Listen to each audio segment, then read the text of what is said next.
Good morning, good afternoon, good evening, whenever you're watching this video. I thought I would talk about the day I got my cast off and my pins out, which was about 3 days ago.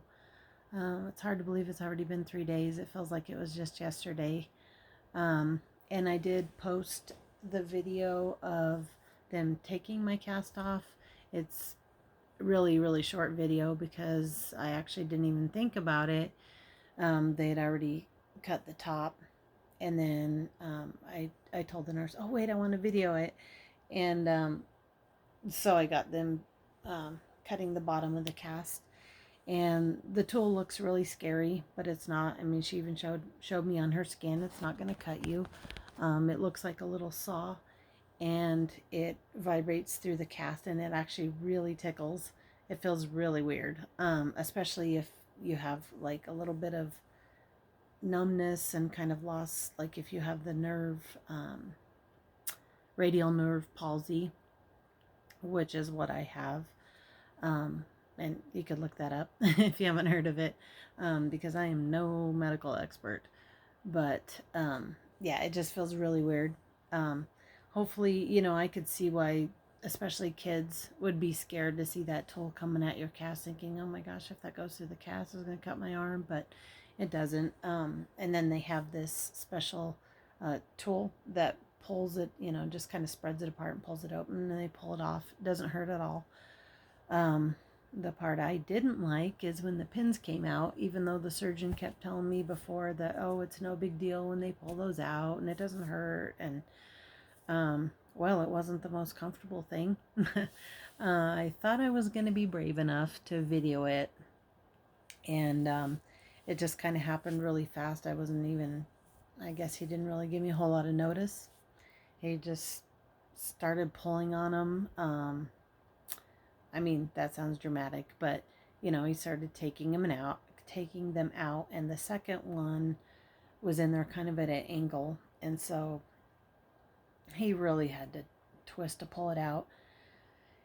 And so I didn't have time to video it, but all I could do was like, I don't know why I covered my mouth. I think I was afraid I was gonna cry, and I didn't want to watch, and my palms were all sweaty because I was nervous, and it wasn't the most comfortable thing, but I did want them out because it was weird. It's like I could feel the pins in there, and for a few days I still could feel that. It was like that phantom feeling, which I'm sure it'll take a little while for that to go away.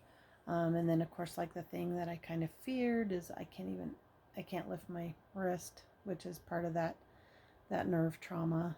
And I just have the little wound sites covered because I needed to peroxide it for the next 3 days. And you can't really see because I can't really twist it. Sorry, there's the stitches here. It's really dark pink. Maybe I can get an angle. And of course, my hand is the dead skin is all peeling off. But there's the scar. You can't see how dark it is on there. You can see all my gross peeling skin. Um, but my incision, getting the stitches out was actually really easy. I think they were or dissolvable, sorry. Um, but they were still there. And the physical therapist asked the office if they could remove those just so we could do therapy. So this actually looks pretty good now.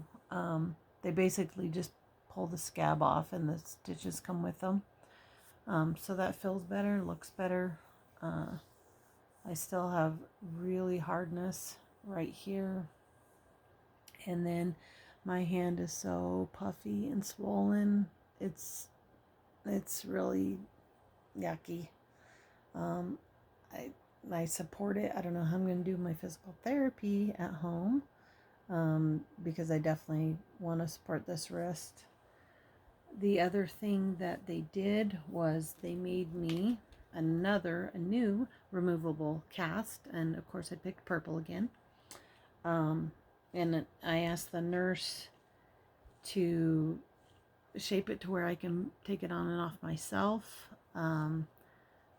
but I guess they were all in a hurry. So anyway, she didn't really do that. I mean, she had to help me put it on, so she should have known that I wasn't going to be able to take it on and off myself.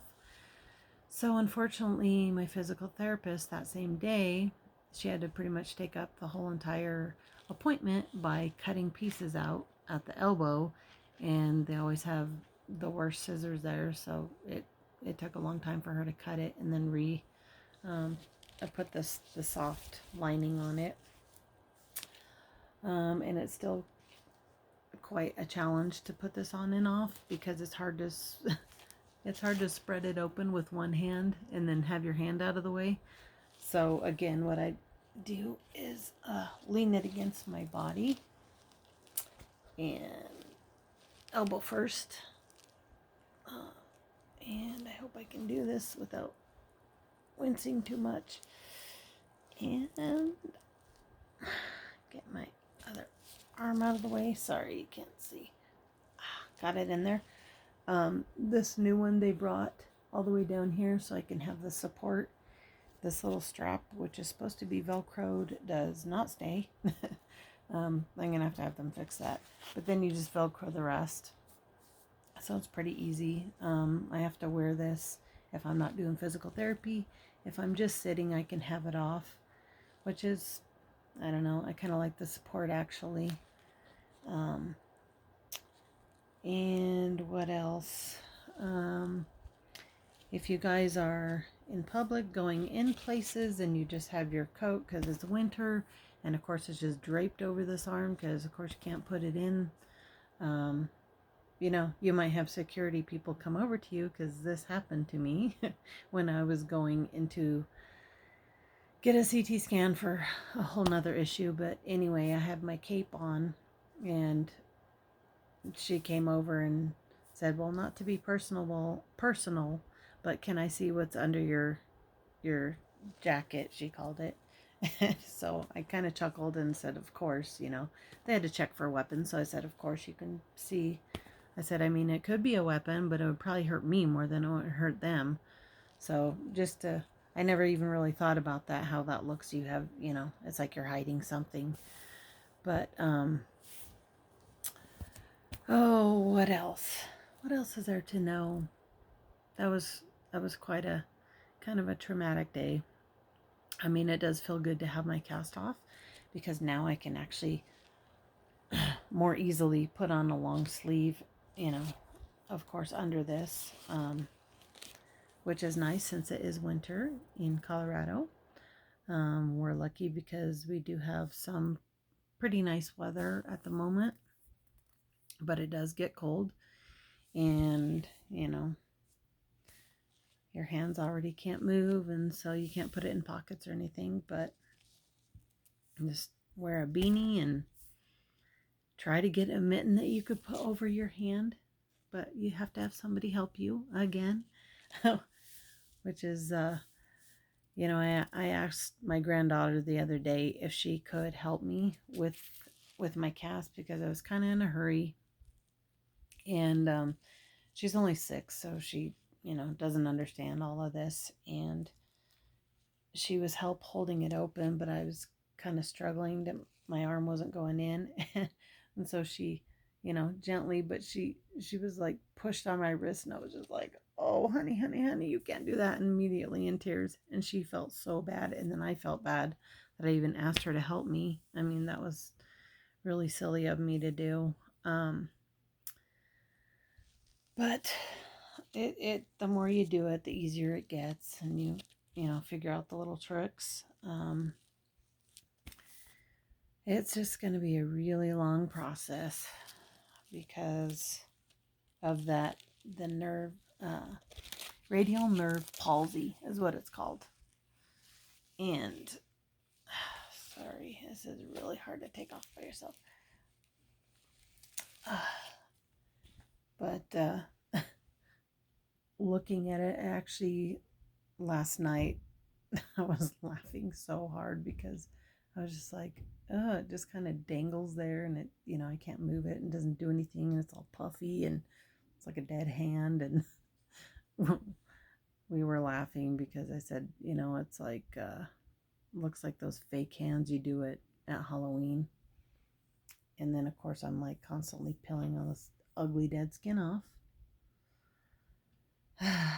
But anyway, on the road to recovery is just going to be really long, lots of physical therapy. So it's a good thing I like my physical therapist. She's really cool. She's really nice, and she's not aggressive, but you know, she's assertive enough, but not like aggressive and pushy. One thing I did think of, and I didn't really ask her about this, and I'm no medical expert or physical therapist. So, I hope this advice is okay to do. But what I thought about this morning is if you have one of these ladies, and men, you can go out and get one if you want to. Normally it's for your face. It's this one's supposed to be jade, but it's nice and cool and it rolls. And so I was thinking I'll put some of my grapeseed oil that I have, and it's got vitamin E on it, and I'll put it on here, and then just because it's nice and cool, and just be gentle and roll, just to get some blood flow going, because everything is still really, really hard and swollen. And I figure it's like massage. You want to go up towards your heart to get that blood flowing. So I hope that advice is okay to give out. Like I said, I'm no medical expert, so you might want to, ask your doctor.